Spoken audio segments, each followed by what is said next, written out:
Khanderao member नाहीत का, त्यांची मी घरवाली.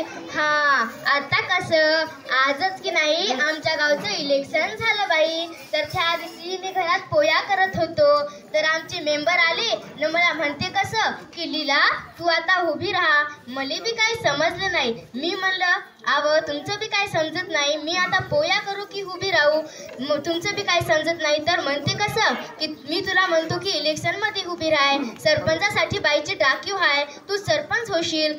तर राहिले बाई मी उभी आणि निवडून बी आली. तर त्या गाववाल्यानं नाही का मी अशी वरात काढली होती. अव ते मिरवणूक नाही म्हणत का, ते मला पुरं लाल डिवरच करून टाकलं होतं गुलालानं.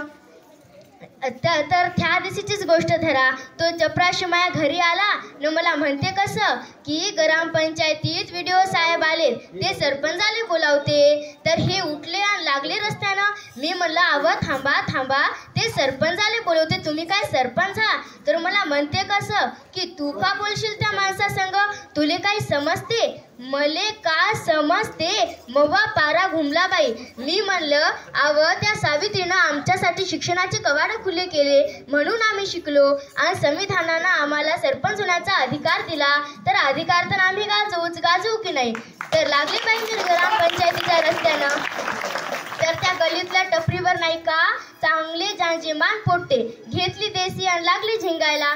एक बंदर तर मला आडवाच झाला बाई आणि मला म्हणते कसं, अरे बाबा नसीब आपलं उतान झोपलं, अरे बाबा नसीब आपलं उतान झोपलं, जीवाची फजिती ऐका, जीवाची फजिती ऐका, आता मर्दाले किंमत हाय का, या सरपंच झाल्यात बायका, आता मर्दाले किंमत हाय का, या सरपंच झाल्यात बायका. तेव्हा बाई मला त्या सावित्रीची आठवण आली. तिले बी असाच एक धंदीनं आडवा झाला होता, पण ती होती सावित्री ना, घेतली चप्पल आणि लावली त्याच्या गालाला. आणि मी बी म्हणलं अव किट किट लावता हुशारी धावता, अव किट किट लावता हुशारी धावता, आमचं बी थोडस ऐका, आमचं बी थोडस ऐका, तुमच्या ओठांवर मिश्रा हाय का, आता सरपंच झाल्यात बायका, तुमच्या ओठांवर मिश्रा हाय का, आता सरपंच झाल्यात बायका. सकाळी उठाना दोस्ताला भेटा, देसीची कॉटर लावता, सकाळी उठाना दोस्ताला भेटा, देसीची कॉटर लावता, गलीनं फिरताना नालीनं लोटानं फुकटचा बडाया मारता, तुमची गावात इज्जत हाय का, आता सरपंच झाल्यात बायका, तुमची गावात इज्जत हाय का, आता सरपंच झाल्यात बायका. तेव्हा कुठं ते माकड लागले रस्त्यानं. आता ओळण बी किती म्हणावं, त्या मासेमारींच्या लेकराले आला होता ताक, तर ठेका म्हणे कुणी माझ्या लेकराले ठोका केला. तर गेले बाई मी तिच्या घरी भेटायले. तर तो ध्यान पाहून मी दचकूनच गेले. तिथे नाही का एक देवी आली होती आणि तिथे एक गाणा बी चालू होता, मातायो मायो मायो न मायचं लिंबा खाली घर न कावळे हाक ते ढर ढर. तर ती देवी का म्हणते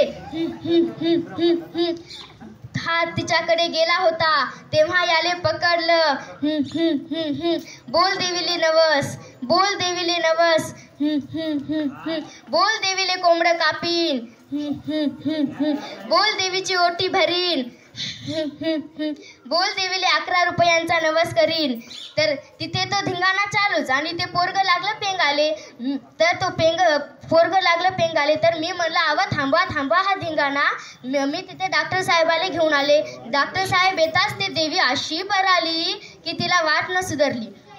म्हणून मी काय म्हणतो, त्या लेकराने झाला होता मलेरिया, घराच्या आजूबाजूला निस्ते डबके साचून आणि त्या डबक्यावर मच्छर, तर ताप तर येईलच ना. म्हणून मी काय म्हणतो की आपण पण आपलं गाव स्वच्छ ठेवलं पाहिजे, तरच कोणती बिमारी म्हणता रोगराई येणार नाही. आणि हो, कोरोना व्हायरस अजून गेलेला नाही, म्हणून मास्कही लावा आणि सॅनिटायझरचा वापरही करा. आणि मुलीले बी शिकवा. मुलगी शिकाल तर समाजाचं नाव उंच करेन, आपल्या देशाचं नाव उंच करेन. तर ऐकाल की नाही ही गोष्ट, ऐकावीच लागेल. कारण मी बनेल सरपंच लेक, मी बनेल सरपंच लेक, कारण मी आहे त्या सावित्रीची लेक, मी आहे त्या सावित्रीची लेक. चला बाई निघतो आता, लईच उशीर झाला. धन्यवाद.